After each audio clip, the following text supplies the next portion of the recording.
Okay, hello everybody. My name is Bob. I'm a grateful believer who sometimes still struggles with love and abandonment issues. Maybe I ought to do it the other way around. Okay, before we get started, I'd like to make a couple of announcements. First of all, there are some slips in front of you in those little pockets. If you're in the body of the church, if you're in the front row, you don't have any pockets in front of you, just reach behind. These are prayer request slips, and you can just fill those out and put them in our offering box, which is across on the side of the sanctuary. And we have a prayer team who will be praying for those requests during the week. About 100 people or so who are praying for them. And it's a very powerful ministry. We've seen many, many answers to prayer, so I would encourage you to take advantage of it. By the way, we do have our offering box on the side of the sanctuary. We don't pass the plate here, but if you'd like to make a contribution to the ministry, that would be greatly appreciated. All right, tonight we are going to begin our first lesson. You may remember last week I talked about 25 lessons in Celebrate Recovery. We do them throughout the year. We do a lesson every other week. And this is the first lesson in the series of 25. Now this lesson is based on the first principle. So if you have a bulletin, everybody needs to have one of these. If you don't, there are some on the side of the sanctuary. You can go get one. I'd like you to open up your bulletin and turn to the page or the part of the page that says Road to Recovery. Right in the inside. Everybody see that? Now you'll notice that these are the recovery principles. These are the ones that were just read earlier by Rick and Terry. Now we use acrostics a great deal in recovery. And you'll notice there's an acrostic down the left-hand side of the page. It starts at the top with the letter R, and it works its way down to the letter Y, and it's the word recovery. Each one of the letters represents one of the principles. So the first principle, at the top of the page, reads, "Realize I am not God. I admit that I am powerless to control my tendency to do the wrong thing, and my life is unmanageable." And right below that we have the beatitude that supports it. Happy are those who know they are spiritually poor. Now as you look down this page, you'll see there are 7 other principles, and this comprises the program known as Celebrate Recovery. Each one of the principles is articulated there, and it has a supporting beatitude right beneath it. Now last week we talked about the Beatitudes. We said they come from Jesus' Sermon on the Mount, considered the most powerful sermon ever preached. And when Jesus started the sermon, he gave us the 8 Beatitudes. Now the Beatitudes really are steps to healing.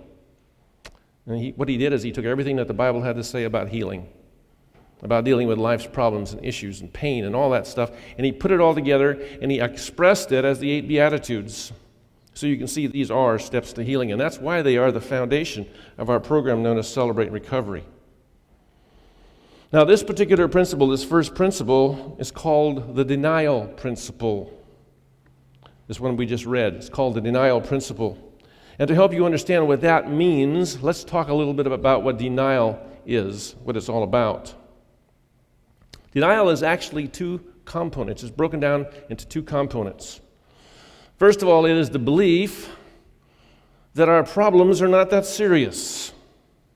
People in denial think that everyday problems, whatever they are, to whatever degree or whatever level they are in our lives, are just part of normal everyday life. And they usually don't think they're that bad. In fact, people in denial will often compare themselves to other people.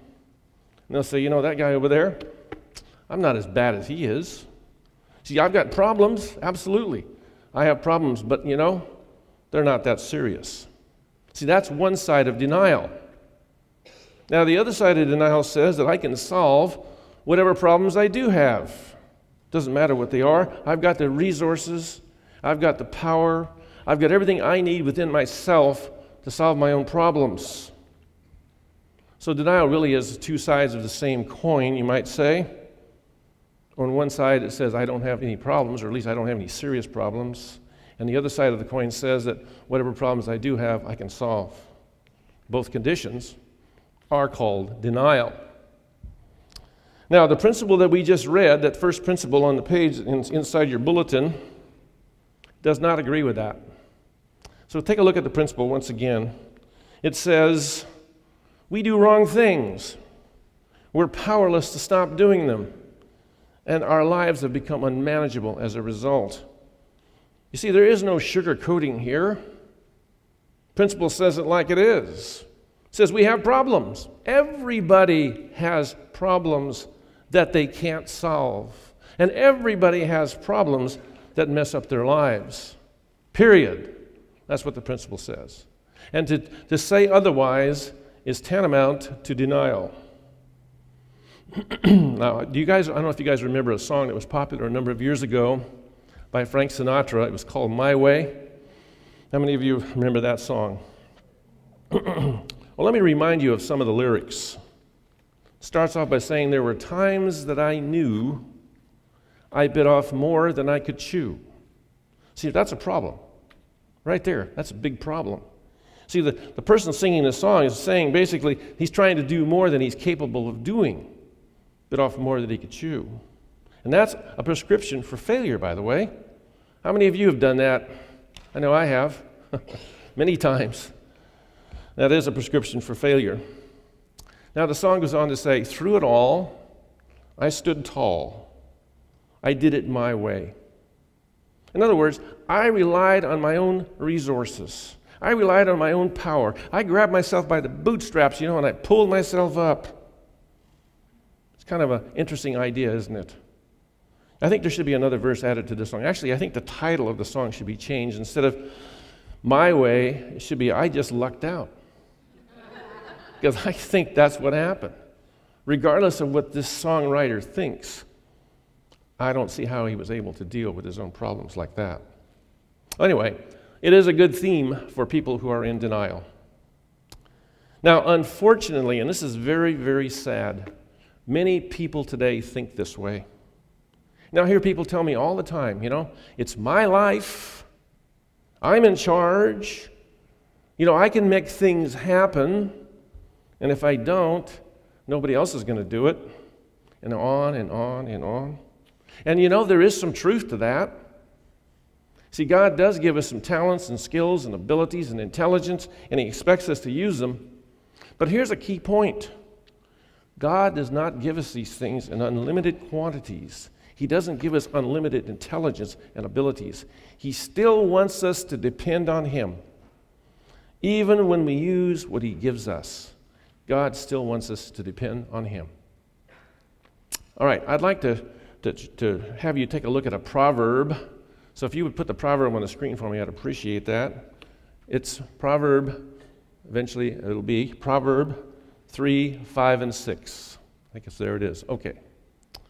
This is a very, very important proverb. This is worthy of memorization. Now, in your package, in your bulletin package, you do have a little sheet that's for notes. It says denial. It's got the acrostic on it. On the back side of that page, there is some lines or some areas that you can write notes down. What I'd like you to do is I'd like you to write this proverb down, 3, 5, and 6, and copy it. I'm going to leave it up on the screen for a while as I talk about it. I want you to notice some key words in this proverb. It says, trust in the Lord with all your heart. Do not depend on your own understanding. Seek His will in all you do, and He will direct your paths. I want you to look at the word heart. See, when the Bible talks about heart, it's talking about three things.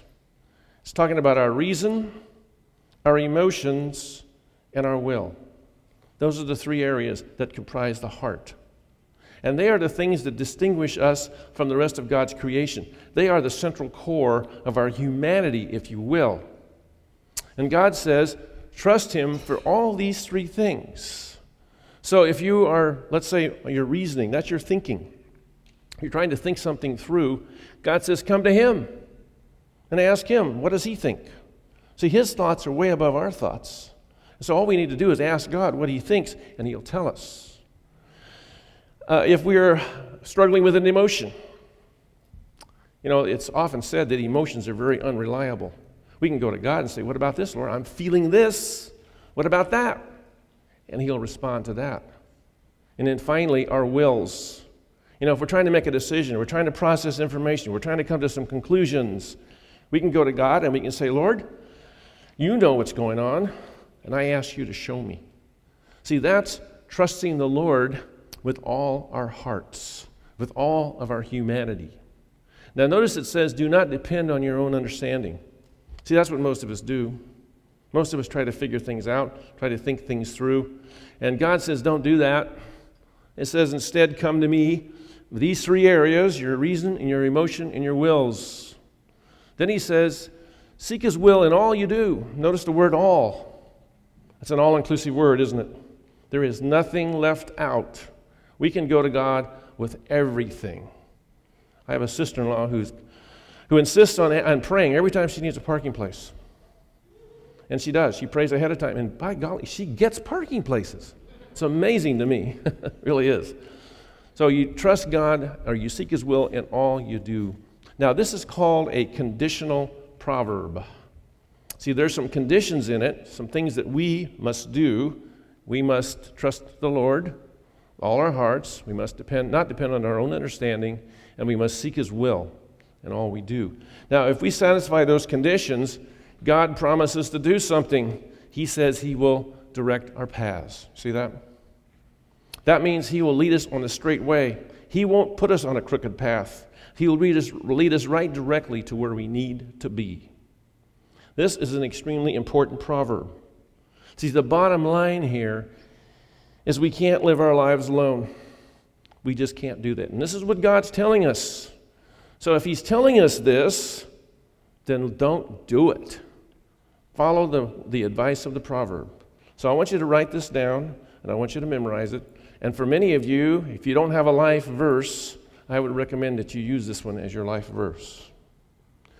All right, now when we ignore this advice, when we don't follow this proverb, we often get into trouble.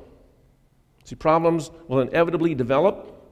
Hurts and habits and hang-ups will begin to show up, and they will eventually control our lives. And so that's what we're going to talk about for the rest of the time that we have this evening. And then help us in our discussion, we're going to use an acrostic. We are going to use the word denial, each one of the letters of the word, to talk about a particular aspect of what denial is all about, actually what denial does. So let's take a look at the first letter, which is the letter D. And that stands for disables our feelings. Now in your note package there, you have a fill-in, and the fill-in there on that first one is feelings. Disables our feelings. Now, when people regularly get into denial, what happens is their feelings often get desensitized. For example, let's say that I tend to get anxious frequently. It's kind of a lifestyle problem.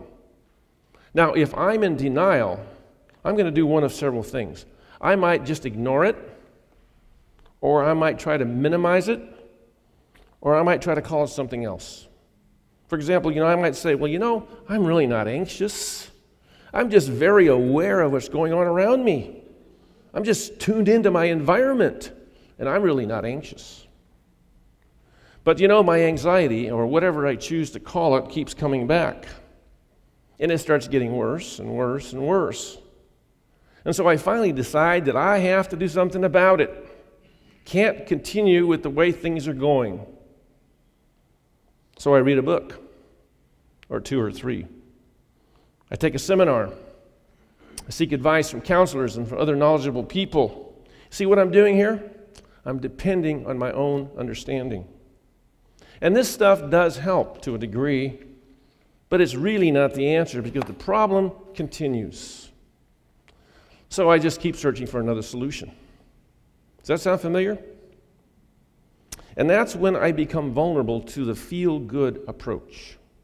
See, the feel-good approach is finding a distraction that will get my focus off my problem, and it will neutralize my anxiety, at least for a moment, for temporary time.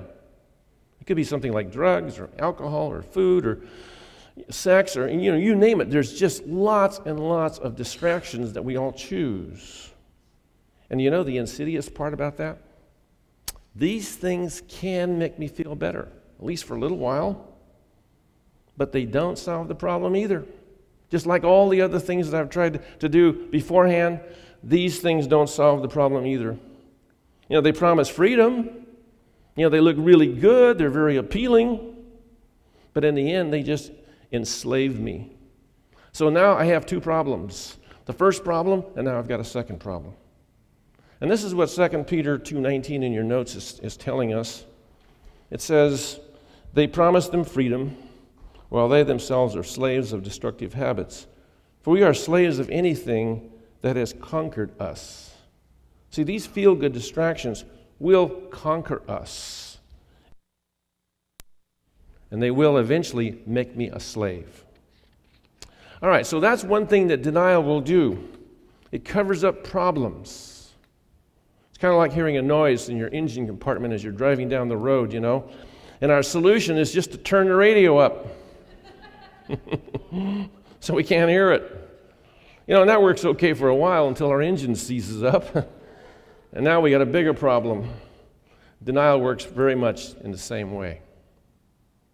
All right, let's go to the next letter, which is E. And E stands for energy lost. See, lost is your second fill-in there. Now, people in denial, this is something that I've discovered, don't realize that they can't solve their own problems. They just go ahead thinking they can. And so they waste a lot of energy trying to do it. But Jesus said something very interesting in the Beatitudes. He says, "Blessed are those who know they are spiritually poor." See, spiritually poor people know they have limitations. That's what spiritually poor means. It means that they can't do everything, and they know that. Clint Eastwood, who is a very famous theologian, once said, "Man has got to know his own limitations." And you know, that's the same thing that Jesus said in the Sermon on the Mount. That's what the first Beatitude says. So we need to stop spending so much energy trying to solve our problems. We need to stop, it's like the lemmings, you know, they fly against the wall and they just keep flying against the wall. It's like we keep trying to solve our problems and we expend great amounts of energy. We need to stop doing that and start trusting God. See, God will intervene. He will intervene. Take a look at Psalm 146, verses 7 and 8 in your notes. It reads, "He frees the prisoners. He lifts the burden from those bent down beneath their loads." This is a very interesting verse. It talks about prisoners and people weighed down by loads. Who are they? Who are these people? Well, in recovery, they are the people loaded down with everyday life issues. You know, they're burdened with hurts and habits and hang-ups. See, these are loads. These are burdens that we carry. Jesus told us in Matthew 18, I think it is, or 28, 28. He says, "Come to me, all of you who are laden, who are heavy burdened, and I will give you rest." See, this verse that we just read, this psalm verse, is really a promise of God. And we can always count on God to do what He says because He's reliable. God is truth. Everything He says is truth. And He does what He says. All we need to do is believe it and step out in faith. All right, the next letter is N. It stands for negates growth. That's the next fill-in your notes, growth. There is a saying in recovery, we are only as sick as our secrets. I don't know if you've ever heard that expression before or ever heard that saying before, but it's commonly used in our Celebrate Recovery program. And what that means is if we don't admit our problems, you know, if we decide to keep them inside and keep them secret, we are just not going to get the healing we need. See, that's what happens. Now, I don't know how that works. I don't understand how that works. All I know is it does. I've seen it happen over and over and over. People who hold their problems inside continue to hold them inside and they don't get the healing they need. So what we have to do is we have to admit that we have hurts, habits, and hang-ups. We have to admit that they're messing up our lives. See, you can't fix something unless you know it's broken. We have to take a look at ourselves. We got to find out what's broken. We need to admit it. And then we need to seek the help that we need. I want you to look at Psalm 107, 13 through 14 in your notes. This is a very interesting psalm too. It says, "Then they cried to the Lord in their troubles, and He rescued them. He led them from darkness and the shadow of death and snapped their chains." The people in this psalm had problems. difficulties and issues. But they stepped out of denial. They were willing to admit it. And they knew they needed help, and they went to the only place where they could get it. They cried out to the Lord. See, they knew what Jesus said was true, that they were spiritually poor, they were morally bankrupt, and so they sought the help that they needed. So how did the Lord respond? Well, it says, He led them from darkness and the shadow of death and snapped their chains. That's an interesting picture, isn't it? Chains.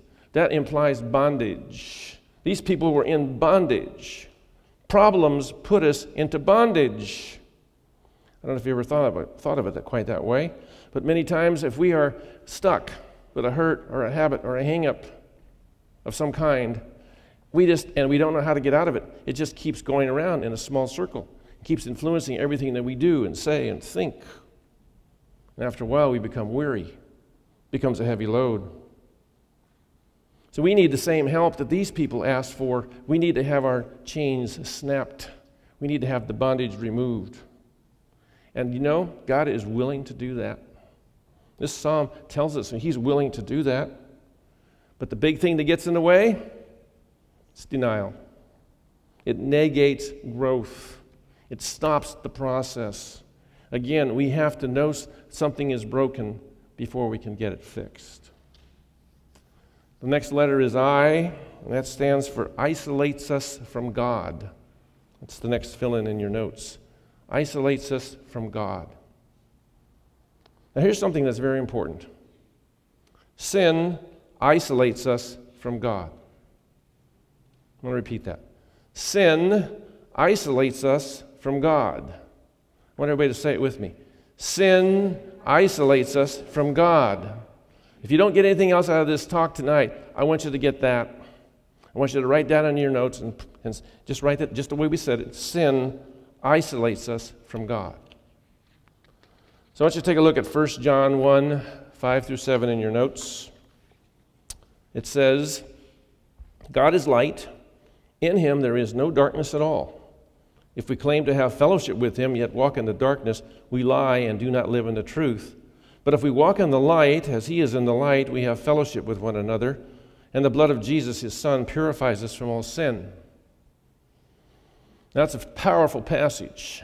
And as far as I'm concerned, it's one of the towering passages of the New Testament. Now, this passage, unfortunately, is often misunderstood.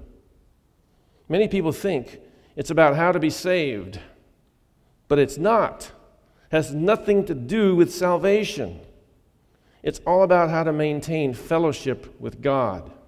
See, that's the crux of the passage. How to maintain fellowship with God. You see, people who are already saved still sin. I think we'll all agree with that. That's a fact. I talk to people all the time who are grieved over the fact that because they are Christians, they think they can live a perfect life and therefore stop sinning. That is not the case. We still sin because we have a sin nature which continues to try to influence us. So, when they do sin, when Christians sin, this passage is telling us that they break fellowship with God. See, the connection between ourselves and God is severed temporarily when we sin. And this is bad. Because it is only God who can supply what we need. We have to depend on God for everything. And if the connection is temporarily severed, that lifeline is temporarily severed. But the passage provides a solution. It says, confess your sin. That's what it says. And when we do that, God purifies us immediately, and He reestablishes the connection immediately. And He'll do it every time. There is no limit to how many times He'll do that. And if you look at the passage, it doesn't say, well, you're only allowed 10 times or 20 times or so many times a day or whatever. It doesn't say that. It says each time we sin, we go to God and confess it. And when we do, He restores us to fellowship. He restores the connection. So this is a really good description of the Christian walk. See, this is how to live the Christian life.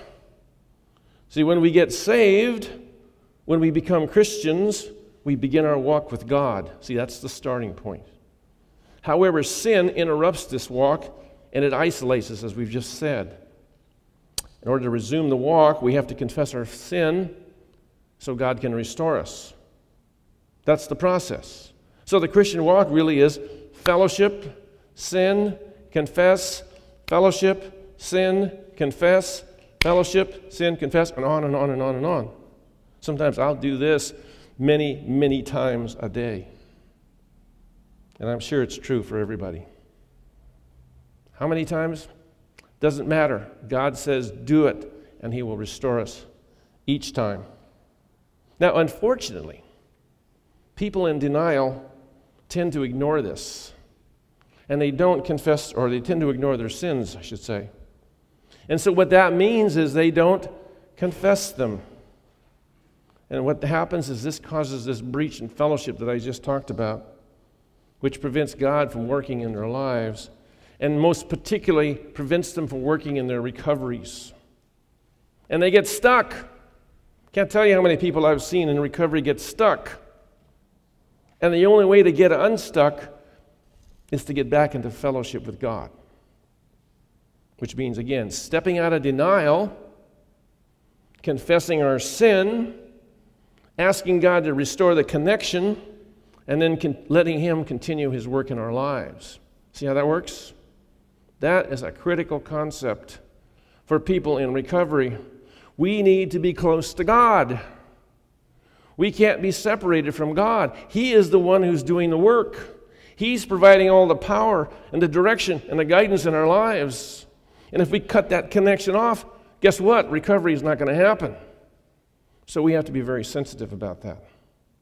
Denial is a big problem. And that's why it's the first lesson, by the way. That's why the first principle talks about it. It is the starting point for recovery. Let's go to the next letter, which is the letter A. A stands for alienates us from others. It's the next fill-in. See, not only does denial alienate us from God, but it also alienates us from other people too. Now, why is that? Well, first of all, people don't like to admit the truth about themselves. Usually they don't like to do that because they're afraid of what other people are going to think. So oftentimes what people will do is they'll just deny the truth about themselves. They'll cover up and present false images. They want everybody to think they have it together. So they go through all these elaborate schemes, wear masks and play games and assume roles and cover up blemishes and do all kinds of other stuff. But you know, this is futile. It really doesn't work. All it does is make the hurt go deeper. Why? Because we're living a lie. See, we're not in the truth. And that takes its toll. Jesus said, I came that you may know the truth. He says the truth is going to set you free. But if you're in denial, if you're in a lie, then you're in bondage, as we said earlier. Take a look at Ephesians 4:25 in your notes. It says, stop lying to each other. See that? Tell the truth, for we are parts of each other, and when we lie to each other, we are hurting ourselves. See, denial always leads to lying. And lying always leads to isolation. And isolation always leads to the loss of important relationships. People who do this, and do this regularly, end up feeling isolated and alone and extremely bitter. Something to be aware of and to guard against. We need to be truthful about ourselves to other people. Now, sometimes people are not going to like that, and that's really too bad. It's unfortunate. But you know, it's on them. It's not on us. God calls us to be honest, and He honors that. Can't tell you how many times that I've said something to somebody that's the truth, and it's offended them, it's made them angry, it's even separated us. But later on, the relationship becomes stronger because God honors it. All right, the last letter is L, and L stands for lengthens the pain. In the final analysis, denial will not do the job that most people think it will do. It blocks pain temporarily, as we've said, but it never does permanently. See, our problems never get solved, and they just continue to fester and to grow. You know, there's an old saying, it says, time heals all wounds. Probably heard that one before. Simply not true. See, if a wound is untended, what happens?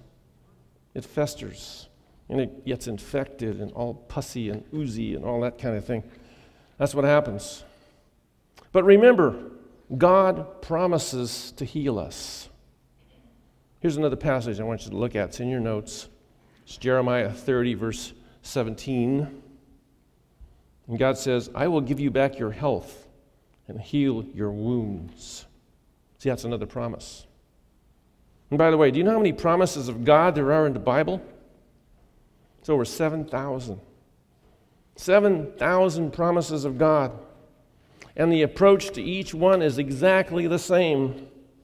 First of all, we need to believe them, and then we need to go to God to get them. Because after all, this is what God says He's going to do. And so we go to God and we say, Lord, I believe you. I trust you. I expect you to do what you say you're going to do. He loves it when we do that, because then He can come through and He really strengthens our faith when we do that. But you know, God does not force His promises on us. So what that means is we have to step out of denial. We have to admit our problems. We have to admit we need help, and we have to go to God. And when we do that, He will come through in His promises. But if we don't, our pain just gets lengthened. You know, God says, well, you know, maybe you just need a little more pain. And He takes the crank and He just turns it up. There's a little more pain. And if that isn't enough, maybe you need a little more. And He just keeps cranking it up until finally He gets our attention. C.S. Lewis said that pain is God's megaphone. It's how God speaks to us very often, especially when we're in denial. I can't tell you the number of people that I've talked to who are in denial, and all of a sudden they tell me, oh, I am in such pain, such grief. He says, I can imagine. You would be. You better listen to God. All right, I'd like to close with a video. This is called Play the Hand You're Dealt With, or something like that. Anyway, it's a very interesting skit, so take a look at it.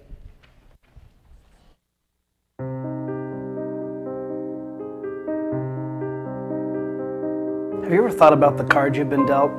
Have you ever taken the time to just stop and examine life as if they were a hand of cards? Some of you would look at your life and you would say, I have a great hand, I want to keep them all. And some of you would look at the hand that you've been given, these 3 cards in my life, they're just rough or bitter. And if I could just exchange those for some new cards, then I would be okay. You see, life is cards. You can't trade in the cards that you've been given in life. I mean, these are your cards whether you like the way they feel or not. It's funny, in life, how we kind of look at the uglier cards that we don't necessarily want anybody else to see. We try to hide them behind the more noble, significant, prettier cards. It's human nature, I guess. But deep down, we know the cards that we've been dealt. There's no escaping it. It's who we are. These are our cards, no matter how we look at it. They're part of our makeup. We can't escape it. You're all in. But what if? What if we were to stop and just take the time to look at the cards that we've been given in life? Where did they come from? Was it life? Coincidence? Or was it God? Some of you would say, why would an all-caring, all-loving God really give me this card? I mean, if He really loved me, would He really give me this card? It's the cards of pain. It's the cards that we don't like to talk about. Cards of depression, rejection, that word that just seems to linger in our mind even after all these years. Abuse, divorce, even death. These are real cards. But there's also the good cards in our life. Think back, if you can, to the time you made your dad laugh when you were a little kid, when you tied your shoe, your first A on a report card, your first kiss, first job, the first time you stood up for yourself. These are the cards that you're proud of. These are the cards that you play over and over again because these are the pretty cards. It's a sad fact and it's true, but we really care what other people think. These are our favorite cards that we want to show people that we have it all together. But what does God think? What if God were to choose the cards? What would those look like? More than likely, they just wouldn't be the happy cards, but they would be an array of both good and bad cards. You see, we as humans, we do not like the hard cards in life. We try to avoid these like the plague. But don't discount the fact that God may have a purpose for even these cards. God wants to use the disappointing cards as the cards that fill us up with hope and joy. To God, they aren't a bunch of both good and bad cards. They're just cards. Cards that would bring Him glory. Cards that reveal that it's His story, not our story. And cards that can maybe even give us a glimpse of what heaven is like. The crux of the matter is, are we just going to pretend that we're dealing with our cards? Are we going to hide behind cards that are more glamorous? Even hide behind cards that aren't even ours, other people's, because it's comfortable, it's safe. But if we do that, aren't we missing out on all that God wants us to be? Aren't we missing out on the rich lessons that we could learn for God's kingdom? From His view, you might just be given the best hand that you could have ever imagined. As for me, I'm going to play the cards that I've been dealt.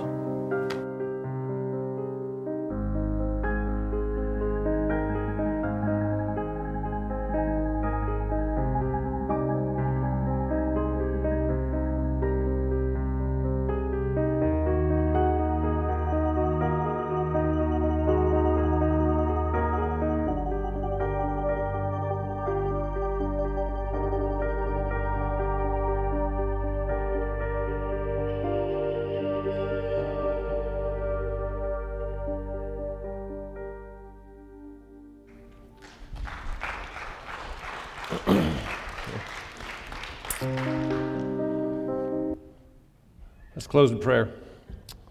Heavenly Father, we ask you now to come and minister to our hearts and minds. Help us, Lord, to step out of denial. Help us to be honest. Help us to put our hand in yours. And you lead us along the path of everlasting life, along the straight path. Pray these things in Jesus' name. Amen. Thank you. You may now go to your groups.